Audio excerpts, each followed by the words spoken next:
It's funny how a person can cross the halfway line of life and still not realize when the spiral began.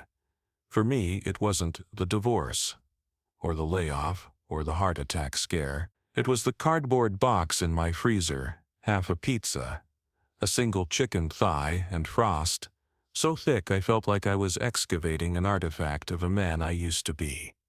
I was 50, no savings, no insurance, no dignity left to pawn off. The first time I sat in the plasma clinic, I told myself it would just be temporary, like a patch on a tire that had seen too many miles. But when the machine hummed and the needle sank into my arm, I realized something no motivational speaker would ever admit. Sometimes survival is ugly. Sometimes survival looks like selling parts of yourself for gas money. They gave me $60, and I bought groceries like a gambler who had just won pocket change.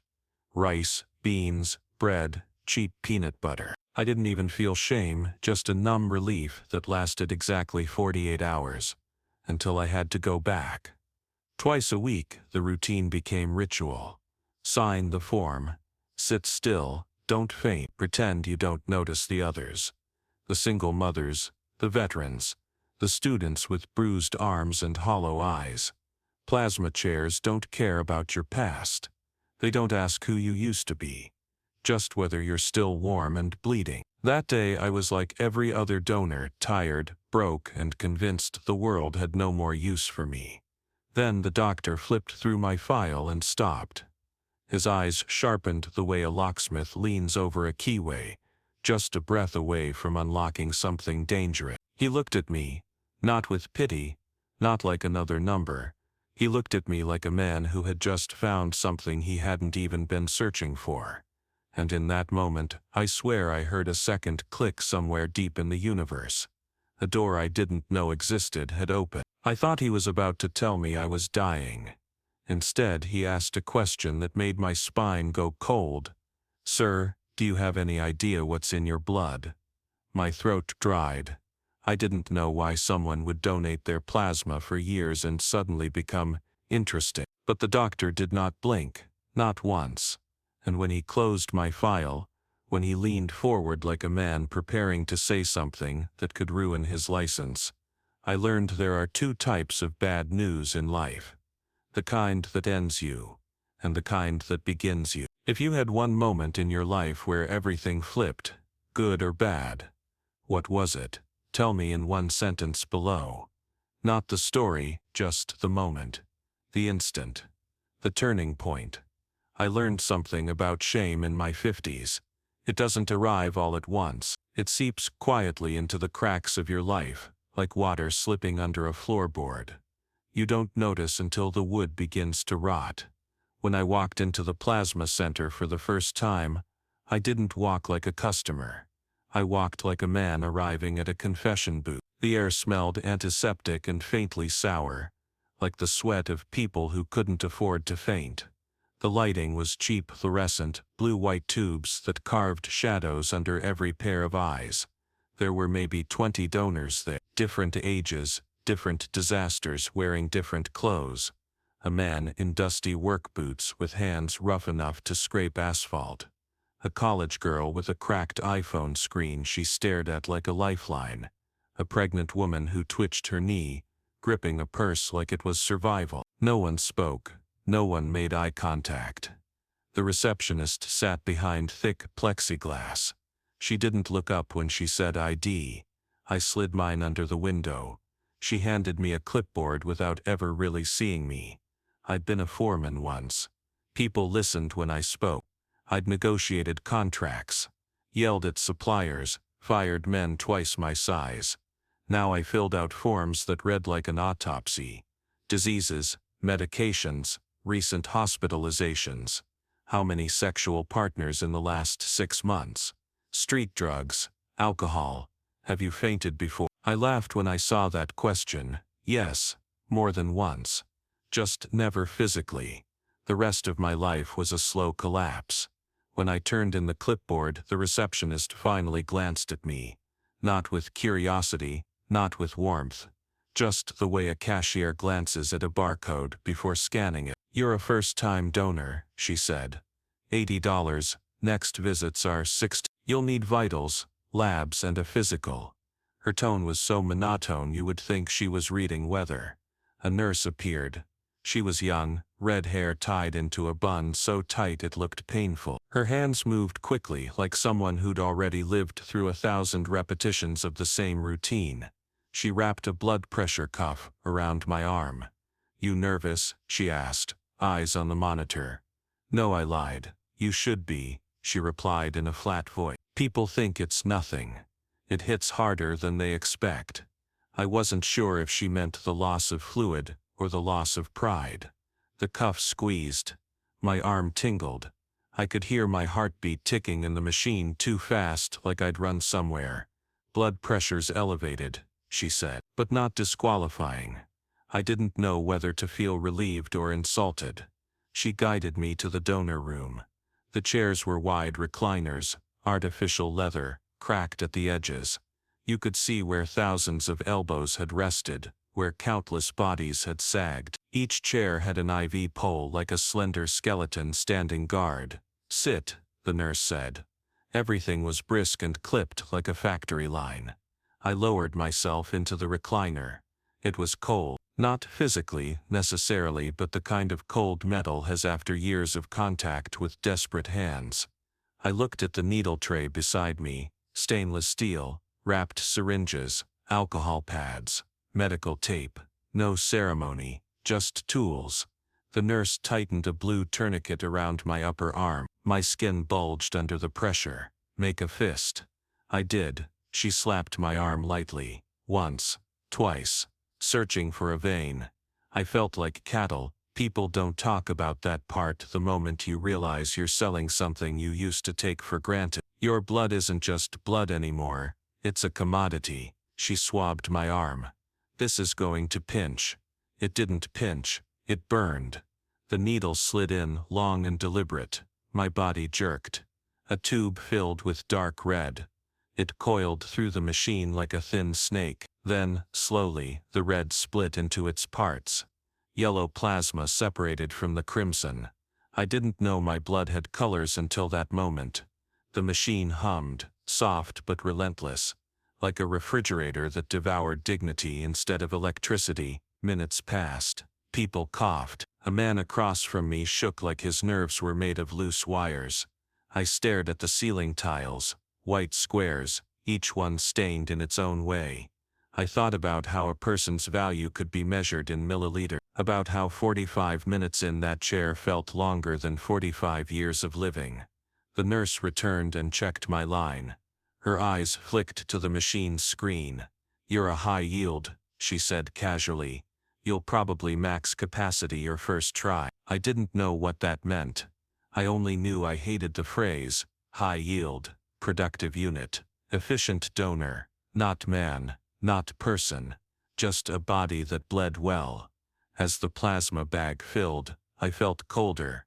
A chill crept through my veins, as if the machine was also siphoning warmth. The nurse tossed a blanket over me without asking. Thin hospital cotton.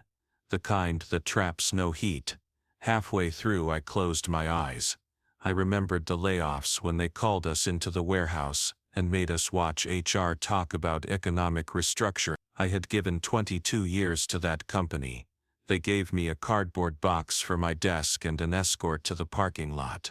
That's when the real freefall began. Not dramatic, not catastrophic, just a slow erosion. Every bill a wave, every month another inch of shoreline gone. I opened my eyes to a sound, a tiny beep from the machine. The nurse approached again. All done. She disconnected the tube with a practice snap. Pressure pad, gauze, tape. She handed me a pamphlet. Tips for donor recovery. As if the body could recover faster than the soul. At the front desk they swiped my donor card. Handed me a prepaid debit card. Balance $80. The receptionist didn't say goodbye. Just gestured toward the door. Outside, the parking lot was wet from morning rain. Puddles reflected the neon open sign like a mocking halo. I took 2 shaky steps toward the bus stop, and I realized something. It wasn't the needle that hurt. It wasn't the time or the chill or the fluorescent lights. It was the knowledge that I was now exchanging pieces of myself for dinner. That every 2 weeks, strangers would siphon me so I could buy bread. That a machine would become my employer. That this chair, this cold, cracked vinyl throne of the desperate, would be the closest thing to stability I had left. And somewhere deep in my chest, beneath the bruised vein and the taped gauze, a question began to whisper. What if this is all I have? What if I'm nothing now but blood? I didn't return to the clinic because I wanted to. I returned because the debit card from my first donation ran out faster than I expected. Gas, groceries, one overdue bill I'd been ignoring for 2 months. $80 had evaporated in 2 days. The second visit fell on a Thursday. The morning air was humid, heavy enough to feel like another weight on my shoulders. I'd barely slept. My arm ached from the needle. The bruise was a dark purple blotch I tried not to look at. I kept telling myself I'd only do this until I find something better. Everyone says that. The clinic looked different the second time I stepped inside. Not physically, same bleach smell, same fluorescent lights, same donation beds arranged like recliners for ghosts. But different because I recognized faces now. There was the veteran with the shaved head who kept his left hand in a glove. There was the girl with the cracked phone, tapping the glass with anxious thumbs. There was the old woman, asleep in her chair, mouth slightly open, every line on her face carved by decades. It struck me that they weren't new people. They were regulars. Like a gym membership, but for poverty. I signed in at the front desk, no greeting from the receptionist. No eye contact. My name was a barcode now. The nurse from last time, red hair, bun still too tight, called me back. Vitals. She didn't need to say more. The routine was already muscle memory. The cuff squeezed my arm again, hard enough to make me clench my jaw. You slept, she asked, without sarcasm. Some, I lied. She didn't challenge it. She'd heard every version of that answer. She pricked my fingertip to test hemoglobin. The sting was sharp, but the humiliation was dull. The machine beeped once. Positive. You're clearing higher than normal for someone your age, she muttered. I didn't know whether to feel insulted or flattered. She scribbled a note on my chart, and I noticed her handwriting change. A slight hesitation between lines. Something like curiosity or confusion. I didn't recognize the significance of that moment. Not yet. They led me to the same chair, same cold vinyl, same metal IV stand like a sentinel. I sat, rolled up my sleeve, and waited. But instead of the nurse returning with a needle tray, someone else walked in. He was older, late 50s maybe. Tall but not imposing, broad-shouldered in a way that suggested a younger version of him once lifted things heavier than paperwork. Silver hair, neatly trimmed beard, leather shoes too clean for a place like this. Doctors don't dress like that here. Clinic doctors wear scrubs or lab coats, not a charcoal suit and polished Oxfords. He glanced down at my file, then up at me, then down again. You're Mr. Carver, he said. Not a question. A statement. His voice was low, deliberate, like each word was weighed before leaving his mouth. I am, I answered. He closed the folder with a soft slap and took the seat next to mine. The nurse didn't inject me. She stood quietly in the corner, hands clasped, eyes lowered. Something was different. I held my breath.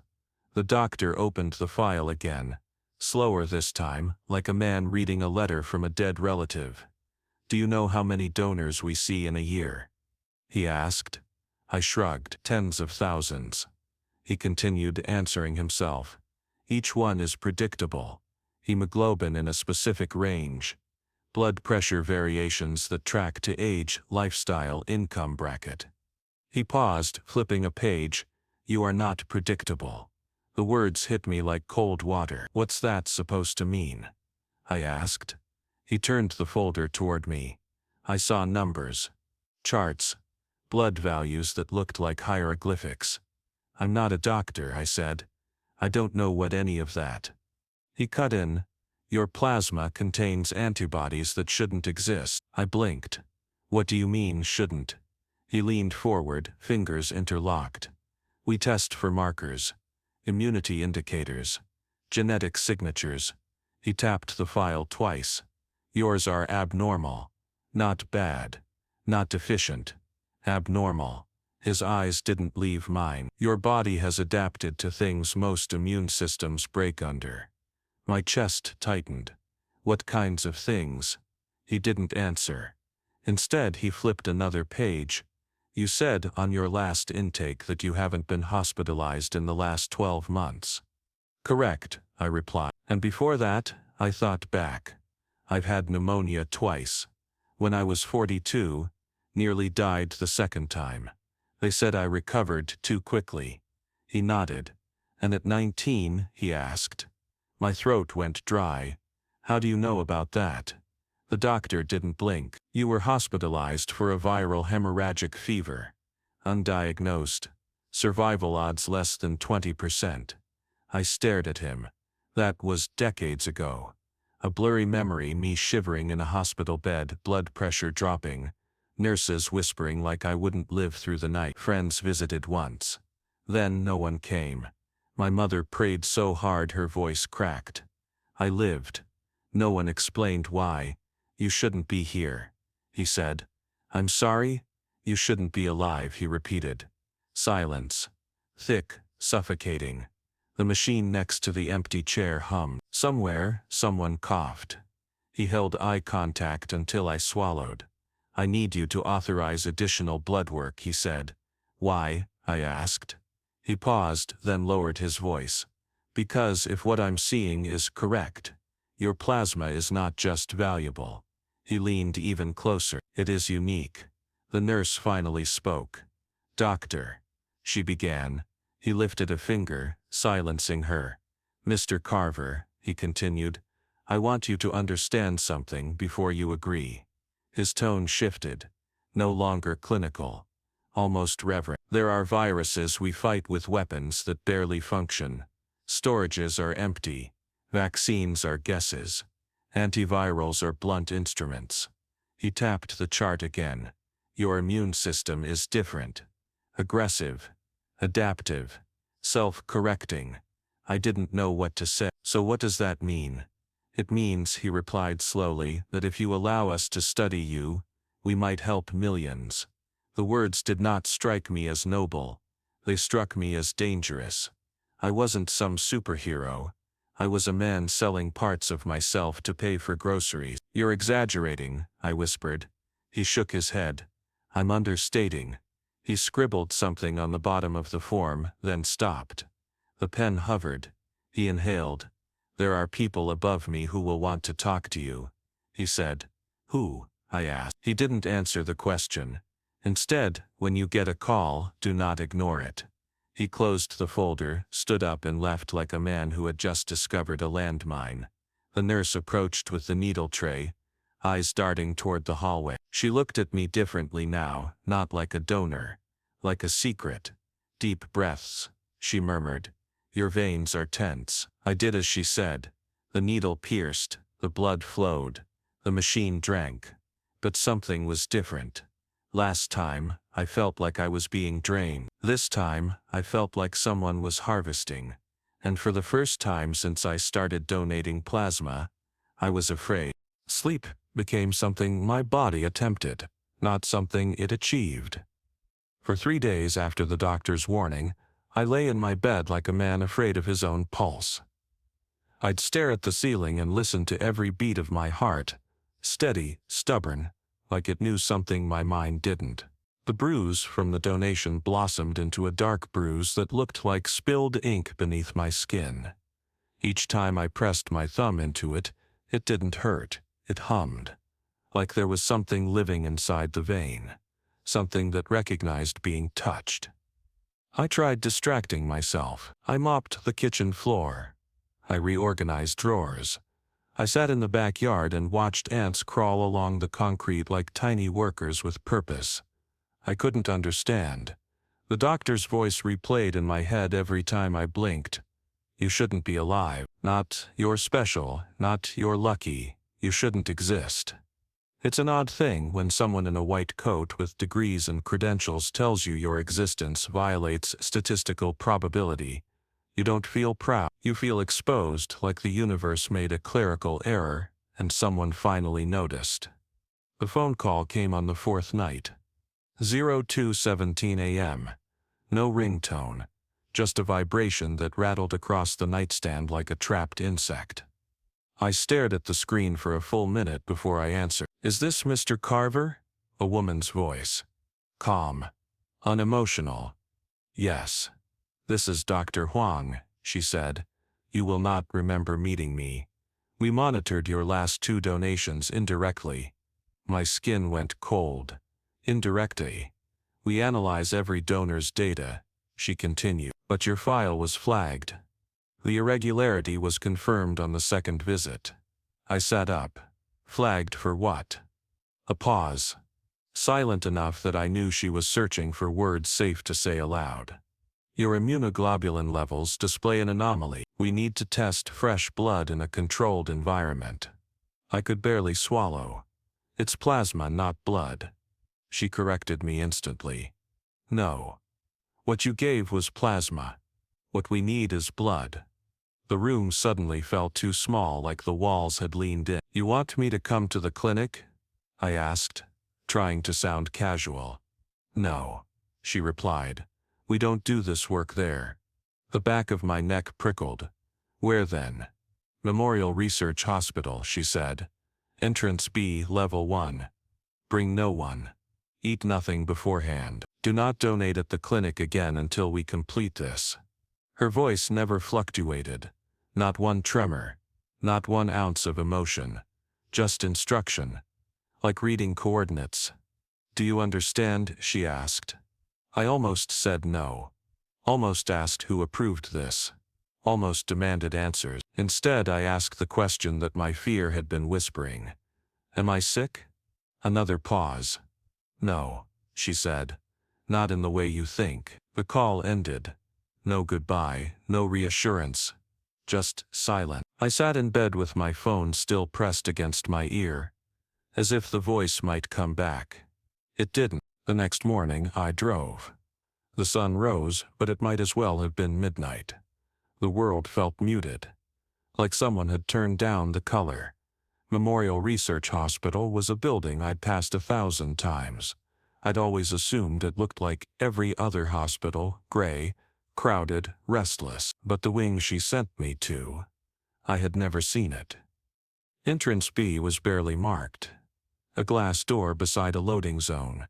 No large sign, just a subtle placard that looked like an afterthought. Inside, the corridors were wide and clean, lit with soft LEDs instead of harsh fluorescence. No waiting areas. No families. No pastel artwork trying to whisper hope. Just white walls and polished floors that amplified the sound of every step I took. A nurse waited at a checkpoint, badge clipped to her collar. She didn't ask my name.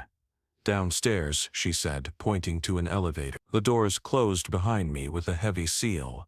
The button for level 1 was separate. Slightly recessed, like a secret someone forgot to hide properly. The elevator descended with the kind of stillness you only feel in places designed to be quiet. When the doors opened, the world changed. Level 1 didn't feel like a hospital. It felt like a research lab disguised as a bunker. Every person I passed wore a badge with red stripes, not blue, not green. Red. Their eyes flicked toward me, then away just as quickly. Not curiosity. Assessment. A woman approached, white coat, black hair tied in a low bun. Expression carved out of steel. Mr. Carver, she said. She didn't ask, she confirmed. I'm Dr. Huang. Follow me. Her voice was the same as the call, flat, precise, clipped at the edges. She led me into a room with glass walls. No curtains, no privacy. A metal table in the center. Monitors that hummed quietly like they were thinking. Sit. I obeyed. She rolled a cart closer. Vials, needles, tubes, sterile packs, a centrifuge the size of a microwave. We will draw 120 milliliters of whole blood, she said. That's a lot, I muttered. Not compared to what you've given already. A chill ran down my arms. She donned gloves and snapped a rubber strap around my bicep with practiced force. Fist. I clenched. She didn't pat my arm. She didn't coax the vein. She just found it instantly. Like she'd known exactly where to look. The needle slid in. No burn this time. Just a pressure firm, steady, strangely warm. Blood filled the syringe darker than I remembered. Almost burgundy. She filled vial after vial. Each snapped into its holder on the cart like a puzzle piece. Do you know why this is happening? I asked. Yes. Then explain. She looked at me then, really low. You survived viral loads that were lethal to 99% of subjects in recorded history, she said. You did not scar. You did not develop complications. You developed responses. Responses, I echoed. Adaptive immune behavior, she corrected. Not normal. Not random. She placed the final vial into a machine that hummed to life, spinning the blood into bands of color. Your body treats pathogens like puzzles. It solves them faster than they can replicate. It remembers, and it stores those solutions in your plasma. I stared at the spinning sample, rings of red and gold and pale strata separating like a geological cross-section. So what? I asked. Have good genetics. Her lips pressed into a thin line. Good, she said, almost offended. No. Dangerous. Unique. Unstable in the wrong context. She typed something on a terminal. The screen blinked. For 3 decades, she said without looking at me, we've tried to understand how certain immune systems do what yours does instinctively. And how many people like me are there? I asked. She hesitated. Then answered, 6. I swallowed. And the others? She finally met my eyes. They died. The room hummed. The centrifuge clicked. The lights glowed sterile white.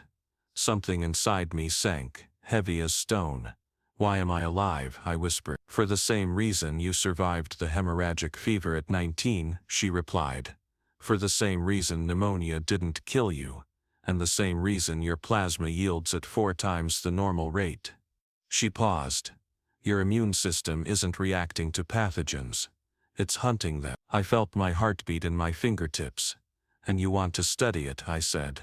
She corrected me again, calm, precise, surgical. No, we want to use it. The air in the room thinned. Use it how? Her answer was a blade. Therapeutic replication. Biomedical synthesis. Immunological modeling. Vector resistance. She exhaled once. Vaccines. The word was almost reverent. You could save people, she said. Thousands. Millions. I didn't speak. Something inside me was screaming. Not fear, not even anger. Something deeper. Instinct. The same instinct that had kept me alive when fevers wanted to kill me. Dr. Huang removed the needle and pressed a pad to my arm. You're not going back to the plasma clinic, she said. That's not your decision, I murmured. She stepped away. It was never your blood, Mr. Carver. I stared. What? It belonged to the world the moment you survived, she replied. The centrifuge beeped. She turned to it, eyes fixed on the spinning solution. You'll be contacted again. In person. You will not ignore it.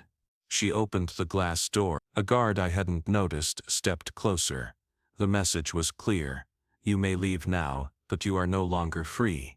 As I walked down the hall, Level 1 didn't feel like a hospital anymore. It felt like the inside of a secret. And for the first time since I'd taken that seat in the donation chair, I understood. I was no longer just a man who sold plasma for lunch. I was a resource, a specimen, a key, and somewhere, someone already held the lock. I didn't drive home right away.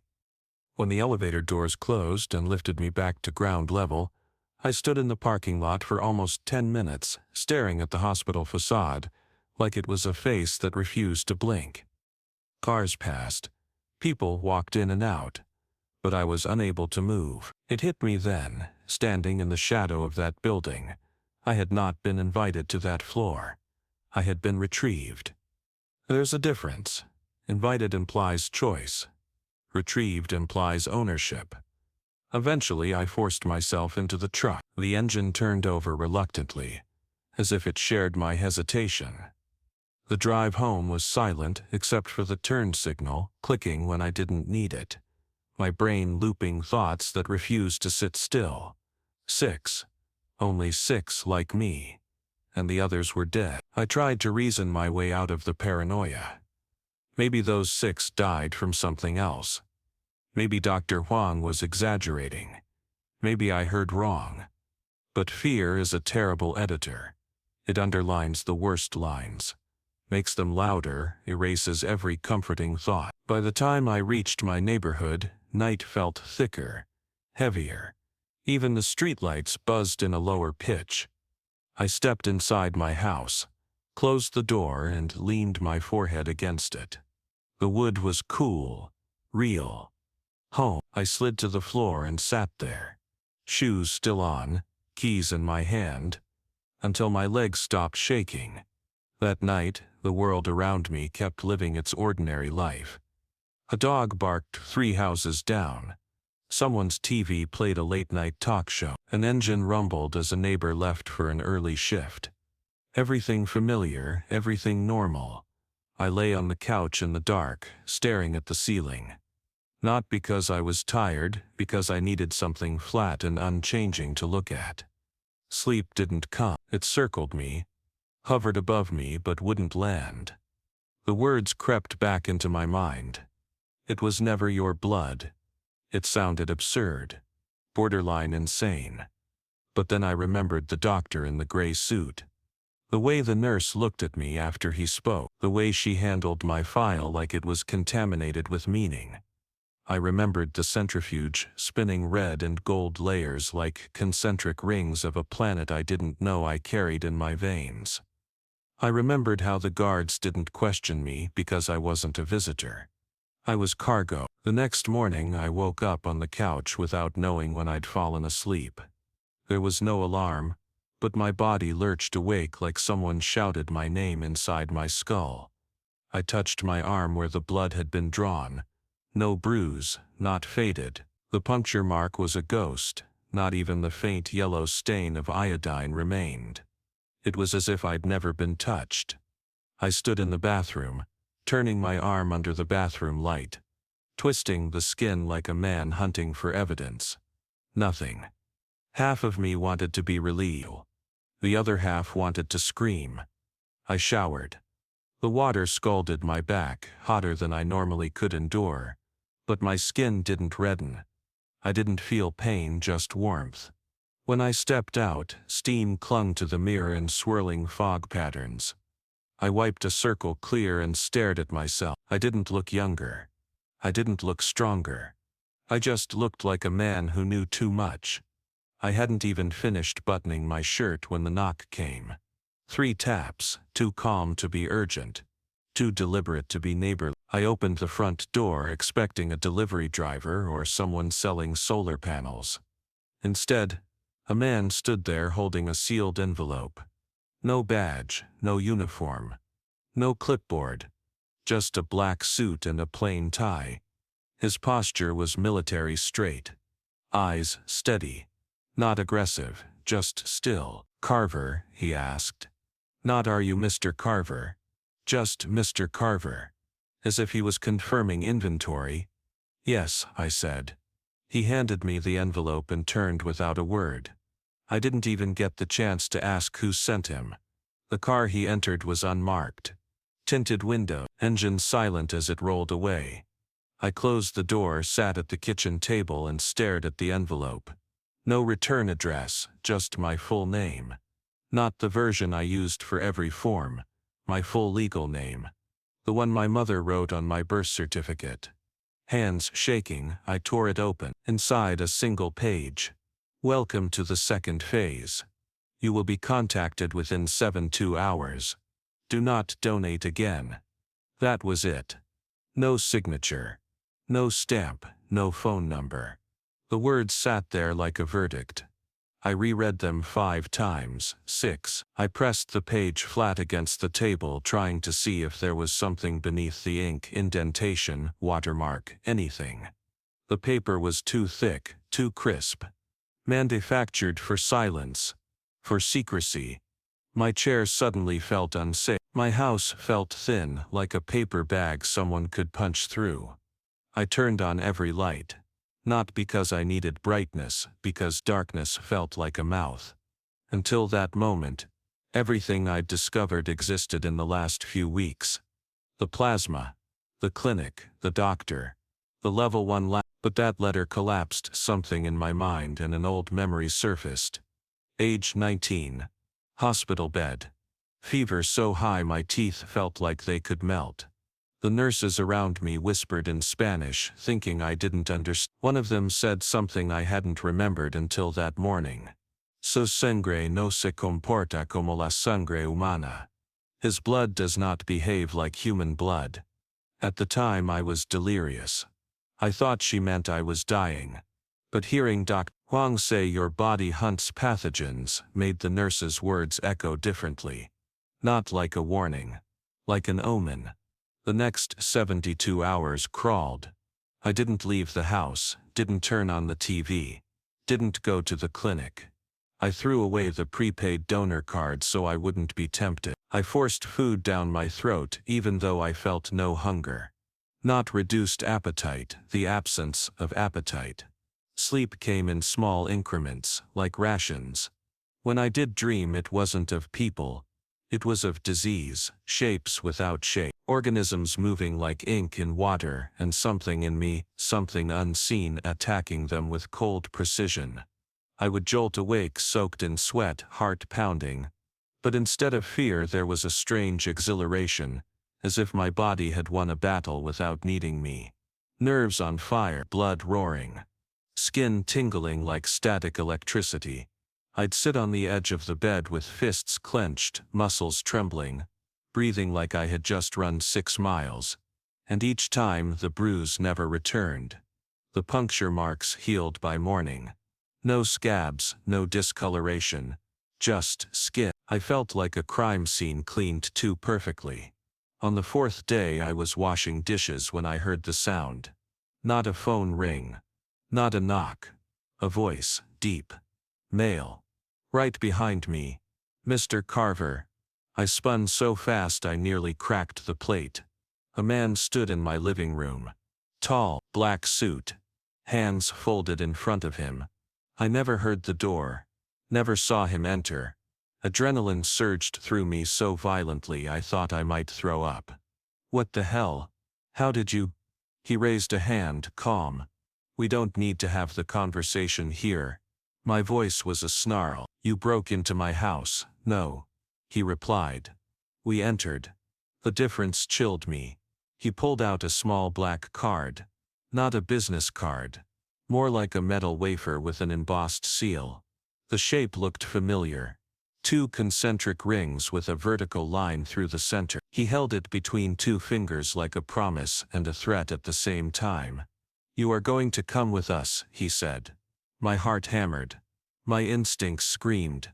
"Why?" I demanded. He tilted his head. "You already know why."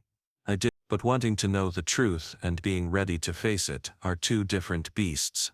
He stepped aside, gesturing to the door like someone offering a seat at a funeral. I should have refused, I should have screamed, I should have run. But deep down beneath the panic and confusion, a strange calm settled.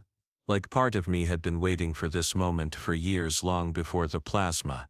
Long before the poverty. Long before the illness at 19.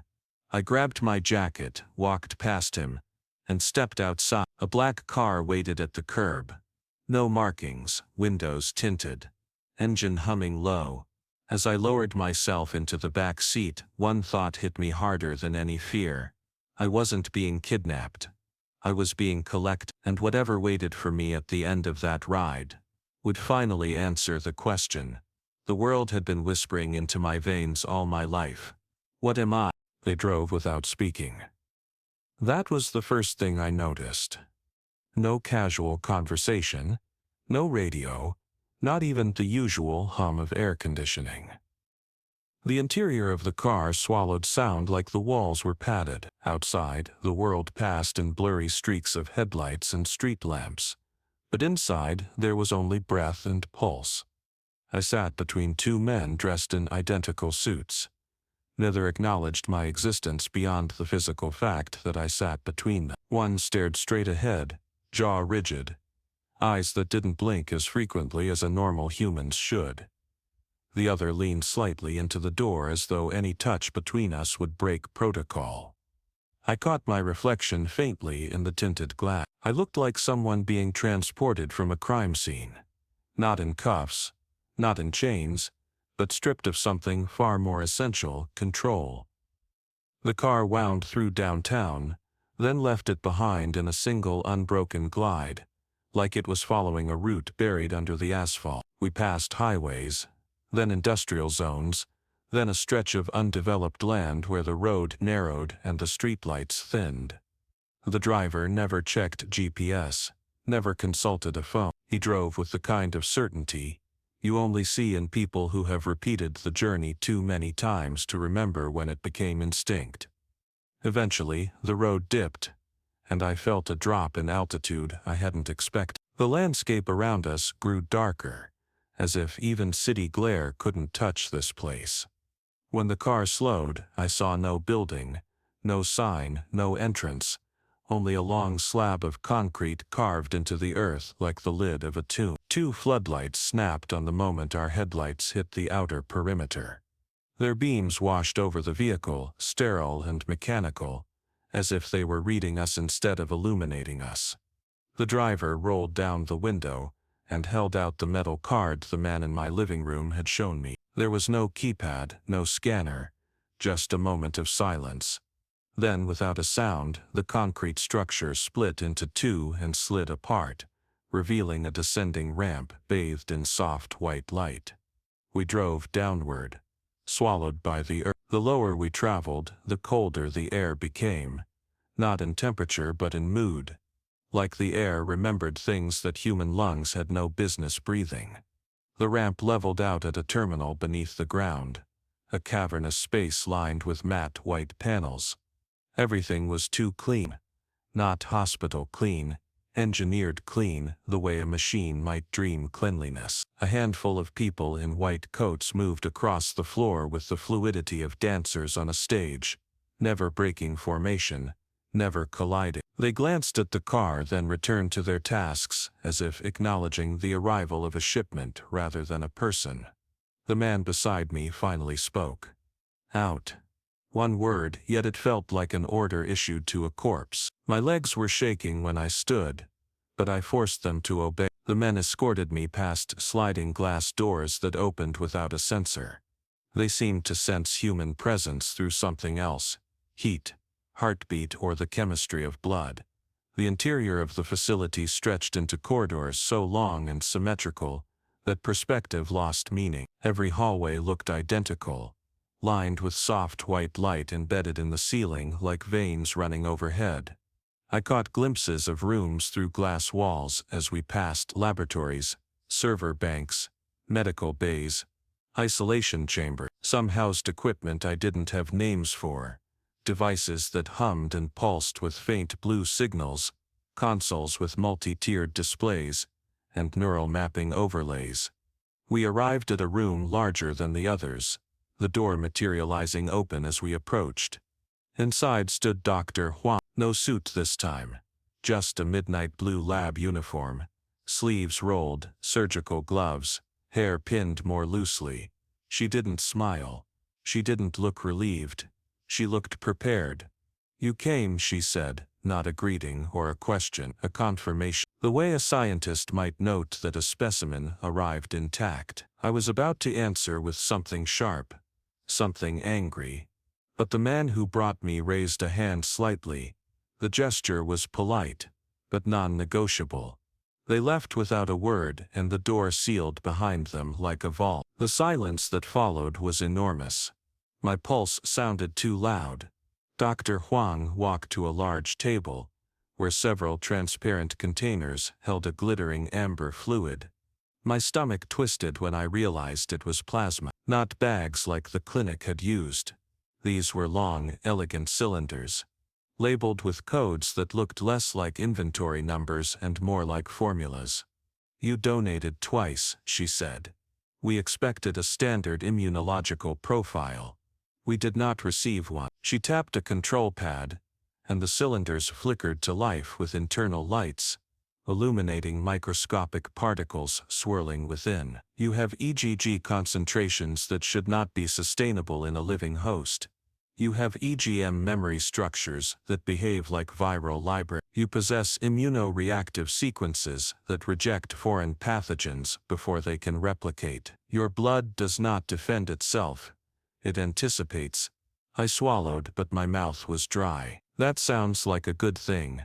She turned her head slowly. "Good is a word humans invented so they could feel safe." She motioned toward a glass recliner, something between a medical chair and a futuristic CT capsule. "You're about to learn what you are." "Sit." I hesitated. Every instinct screamed no, but instinct was powerless here. My life outside this building felt smaller by the second. So small I could barely remember the color of the walls in my own home. I sat. When she activated the machine, it didn't whir like machinery I'd ever seen. It breathed soft pulses of air, the kind you hear when someone sleeps beside you. A curved arm lowered toward my forearm. No needles this time. A shimmering field of blue light scanned the skin surface, peeling away layers of tissue on the holographic display. I watched my veins appear branching like roots across the monitor. The image zoomed deeper until I could see the individual globules of red and gold moving like traffic in the bloodstream. They weren't just flowing, they were reacting. Certain clusters lit up when the scanner touched them, flaring like sparks. Others coiled into defensive spiral. "You've been exposed to pathogens that should have killed you," she murmured. "Not once, but repeatedly. Hemorrhagic fevers, bacterial invaders, viral strains with no known treatment. They didn't harm you, they evolved you." I asked the question I'd held onto since the clinic, voice cracking like a hinge. "Am I human?" She turned slowly, and there was something in her eyes that betrayed the clinical mask: fear, admiration, hunger. "You are human," she said, "but your blood is not." The room tilted. My chest heaved like I'd been punched. She continued anyway. "Biology is not digital. It does not have version numbers, but if it did," she gestured toward the pulsing particles on the screen, "you would not be version 1. I wanted to stand to tear the electrodes from my skin, but the recliner held me with gentle pressure that felt inexplicably stronger than force. I tried to steady myself with anger. I said, "If people knew what you were doing down here." She cut me off. "They won't. And even if they did, they wouldn't understand." She leaned closer. "Humanity never understands its miracles until it needs them." I stared at the hologram of my bloodstream. Those reactive clusters moved like animals. Not metaphorically, literally. They stalked and surrounded simulated pathogens the scanner introduced, devouring them before replication could begin. I whispered, "What do you want from me?" Her answer was immediate. "Your cooperation, your trust, your blood." She straightened. "And eventually, your body." I froze. My words barely formed. "My body," she nodded. "We need to know why you heal as fast as you do, why you never scar, why your cells do not fatigue. You're not simply surviving, your immune system is consuming threats like fuel." She tapped the monitor again. On the screen, a viral cluster tried to multiply. My cells didn't fight it. They dismantled it like a team of surgeons, disassembling a machine. There are diseases in this world that governments cannot admit exist. Bioweapons in development that cannot be discussed publicly. Vectors we cannot treat. You are not a donor, Mr. Carver. Her voice lowered. You are an answer. The door behind us hissed. A man in a darker lab coat entered, flanked by the same two guards who had delivered. He had no clipboard, no notes, just eyes that carried the weight of someone who made decisions most people never learned existed. He didn't introduce himself, he simply looked at me and said, "We're moving to phase 3. The recliner tightened around my wrist, and for the first time since the first needle pierced my arm at that rundown clinic, I realized something worse than fear. I was not going to be studied. I was going to be used. They didn't ask me if I was ready. The recliner released its pressure from my wrists only long enough for me to stand, and then a cold hand, not skin, something gloved or metallic, clipped something around my upper arm. I tried to pull away, but the material tightened with the patience of a predator. A thin line extended from it like a leash, and before I could protest, the 2 guards turned and walked, expecting me to follow. Dr. Huang didn't speak, she simply watched, as if she were observing the answer to an equation walk out of the room. The man in the darker coat, the one whose eyes looked like he had seen humanity in its smallest form, was already ahead of us, his stride slow, deliberate, like the pace of someone escorting a bomb. The hallway we moved through was longer than the others. It had no windows, only internal lighting that stretched in a straight line overhead, pulsing very faintly.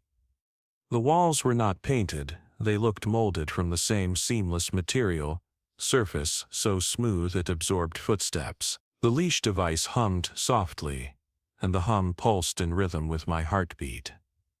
The farther we went, the more I felt like the frequency was adjusting to me. Every few yards there were doors, thick, metallic, and without handles.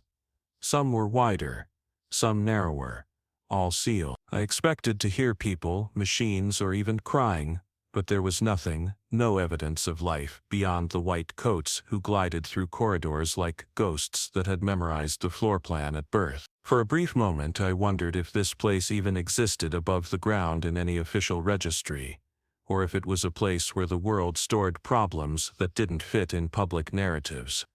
At the end of the corridor, a circular room waited with walls of glass. Behind each panel was another space lit in pale blue, full of equipment I didn't have words for. Screens without keyboards. Canisters that breathed vapor into tubes. Cradles that held clear containers of fluid with suspended shapes that moved like jellyfish. Pulsing, slow. Through one panel I saw rows of beds with restraints waiting empty.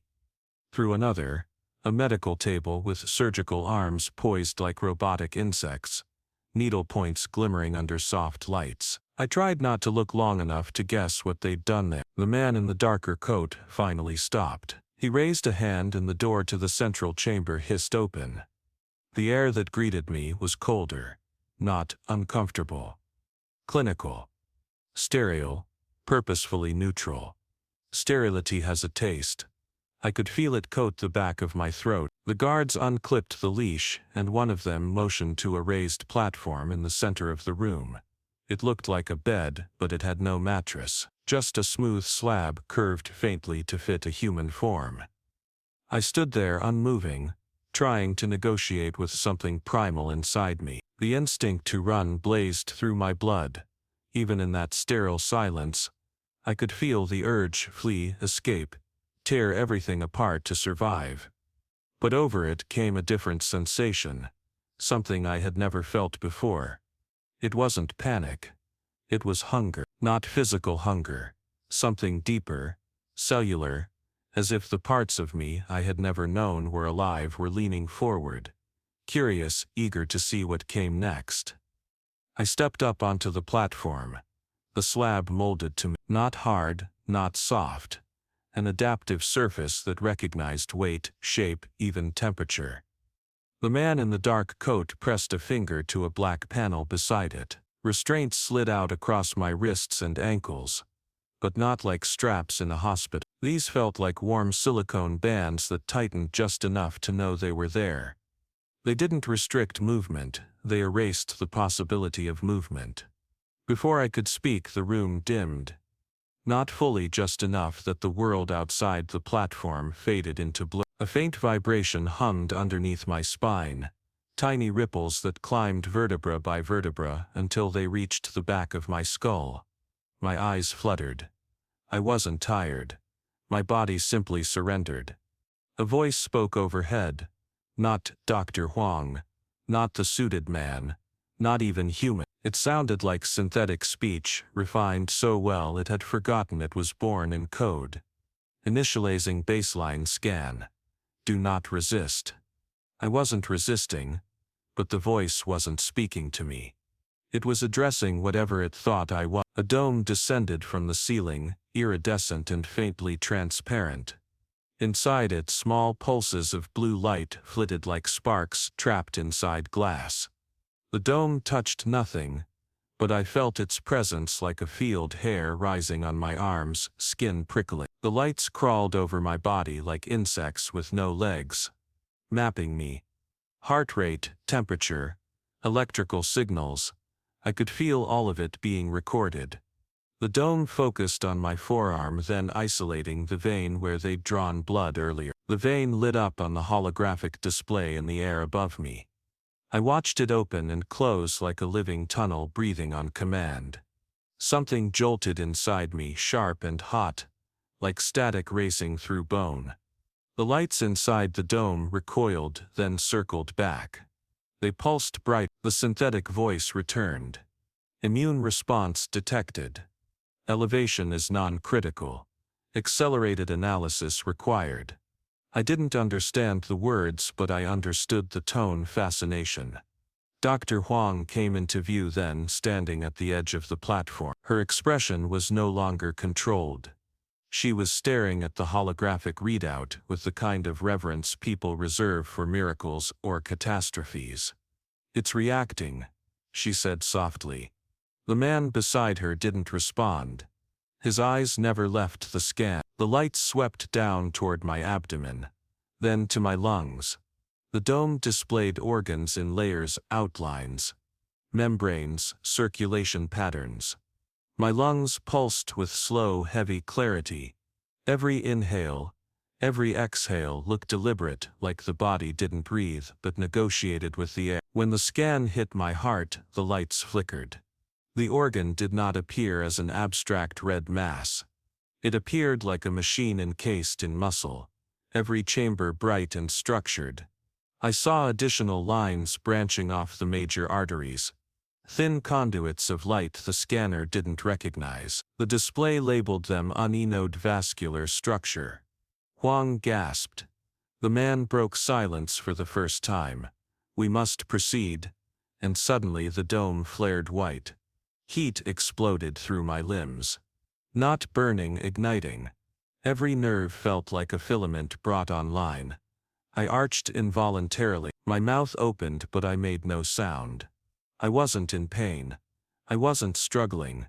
It felt like I had been cold my entire life, and only now remembered what warmth was. I saw shapes on the screen, microscopic, glowing motes swimming through my bloodstream like predators released into prey-rich waters. The lights from the dome chased them, prodding them like cattle dogs, and the response was immediate. My immune cells surged like a storm. They didn't defend, they attacked in coordinated patterns. They surrounded threats, split them, consumed them.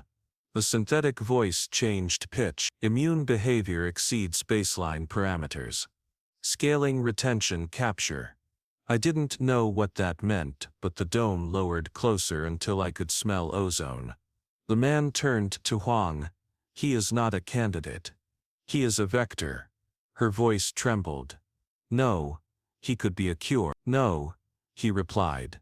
"He is supply," and in that moment I understood it. None of this was research. None of this was about helping the world. My existence to them was a vein, an unending fountain they wanted tethered beneath this facility forever, until they harvested me dry. Fear hit then. Not the trembling kind, the animal kind.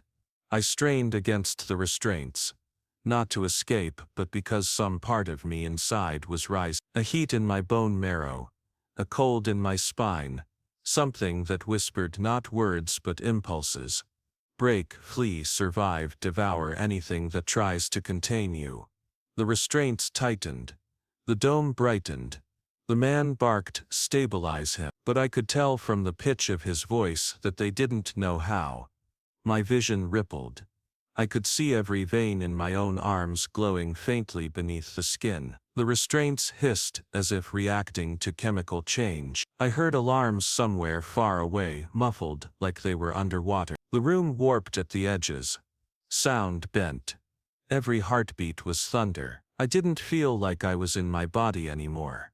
I felt like the blood was awake, and I was the cage it had been trapped inside all my life. Something snapped. I don't know if it was metal or instinct, or the tether between who I had been and who I was becoming, but the slab beneath me fractured in a perfect spiral, as though it had been designed to break that way. The dome shattered like glass struck from the inside. Blue light sprayed outward. Huang screamed.